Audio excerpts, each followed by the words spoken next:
Bonjour à tous ou bonsoir selon le lieu depuis lequel vous nous recevez. Bienvenue en direct de la place Sugbatar, la place centrale d'Oulan-Bator, où arrive le cortège officiel et la voiture du pape pour ce premier véritable rendez-vous. Bien sûr, hier, lors de son atterrissage à l'aéroport, il a été accueilli officiellement par le ministre des Affaires étrangères. Mais c'est maintenant que va avoir lieu la cérémonie de bienvenue à proprement parler. S'en suivra une rencontre avec le président de la Mongolie. Et puis le pape donnera son premier discours lors d'une rencontre avec les autorités, les représentants de la société civile et du corps diplomatique. Alors on se trouve sur cette immense place construite à l'endroit même où Damdin Sugbatar, le héros révolutionnaire mongol qui a déclaré l'indépendance du pays en 1921, c'est là qu'il l'a fait, c'est sur cette place. Il y a eu pas mal d'allers-retours au cours de ces dernières années parce que les autorités de la ville avaient voulu reprendre le nom de place Gengis Khan en honneur du père fondateur de la nation. Mais les descendants de Sugbatar ont fait un procès pour qu'elle retrouve son nom. C'est en tout cas une place exemplaire d'architecture socialiste qui abrite le palais du gouvernement, mais aussi la Grande Poste, la Bourse, le palais de la Culture, le théâtre de l'Opéra, et puis un gigantesque gratte-ciel de 105 mètres de haut qui abrite un hôtel de luxe, la Blue Sky Tower. Le pape qui est accueilli par les autorités. Au centre de la place, on l'apercevra peut-être tout à l'heure, la statue équestre du héros de la Révolution, Damdin Sugbatar. Il y a aussi du côté nord, devant le palais du gouvernement où se rendra le pape pour ses différentes rencontres officielles, un monument gigantesque dédié à Gengis Khan, mais aussi à ses fils. La grande histoire de ce pays, marquée par l'architecture très moderne, mais aussi le souvenir de ce qui fut le plus grand empire de l'humanité au XIIIe siècle. La Pax Mongolia.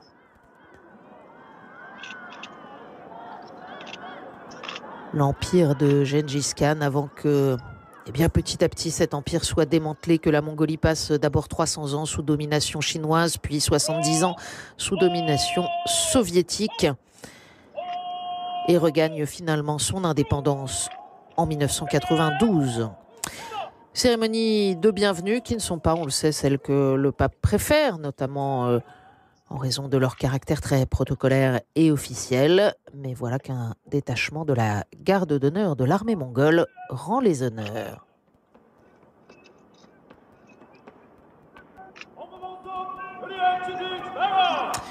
C'est sur cette même place qu'avait lieu durant la dictature soviétique les grandes parades militaires. Et l'on joue les hymnes.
ça, les hymnes officiels du Vatican et de la Mongolie, alors que se trouve aux côtés du pape le président Ukhnagin Kurelsuk.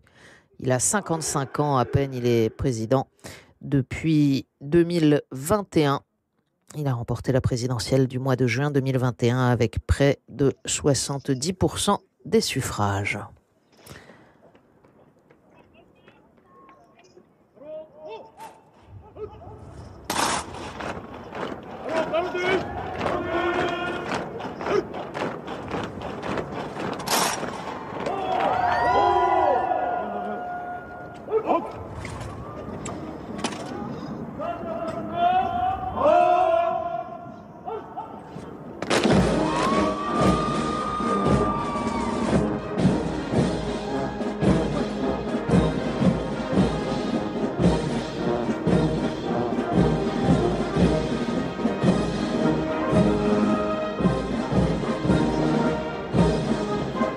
Lui-même diplômé de l'Université de la Défense de Mongolie, avec une majeure en sciences politiques, puis un diplôme d'administration publique, élu au Grand Khoural d'État, le Parlement mongol à 3 reprises en 2000, 2004 et 2012.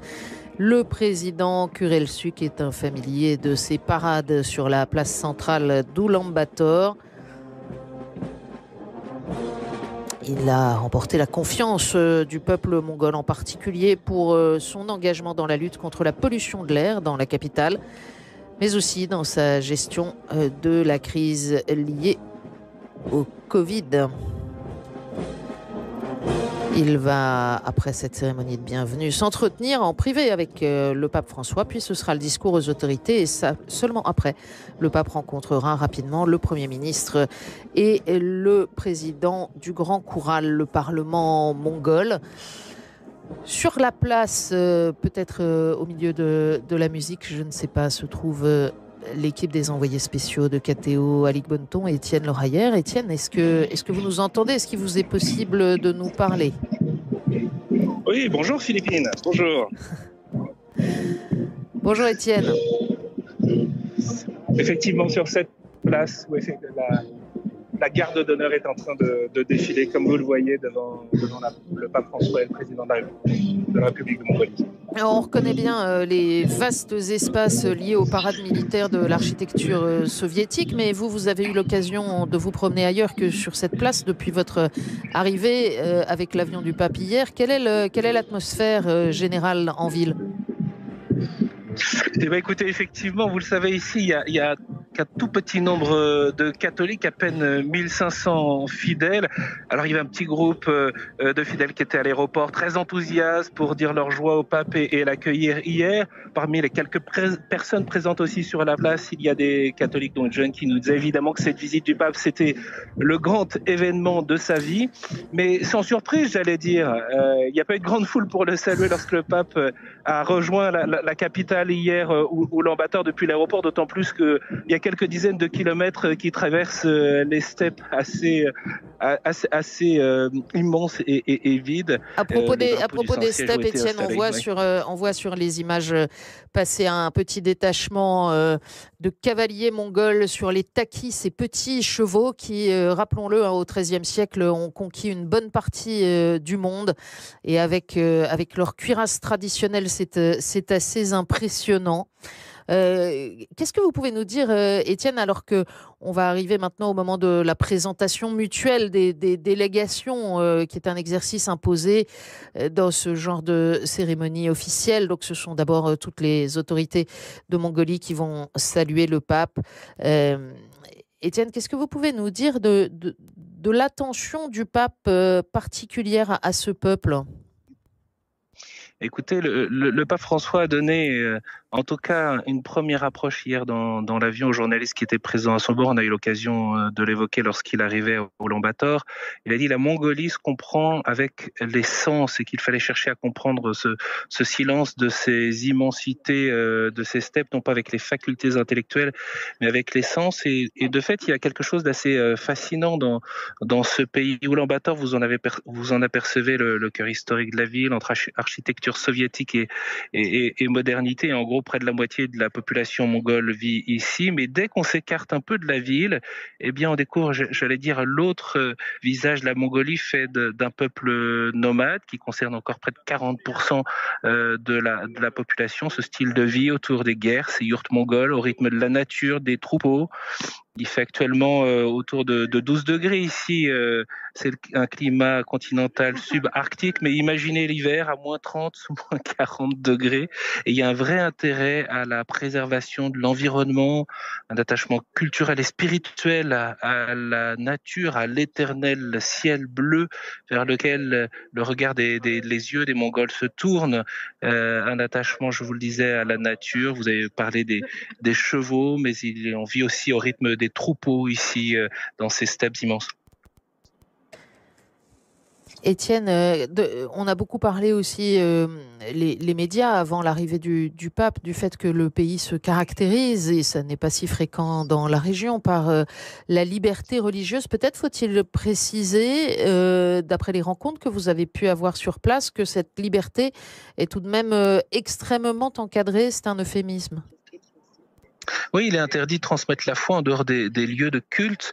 Les catholiques, même dans les écoles ou les orphelinats qu'ils fondent, n'ont pas le droit de témoigner de leur foi de manière proactive et verbale, seulement à travers leurs actes, donc à travers un témoignage silencieux.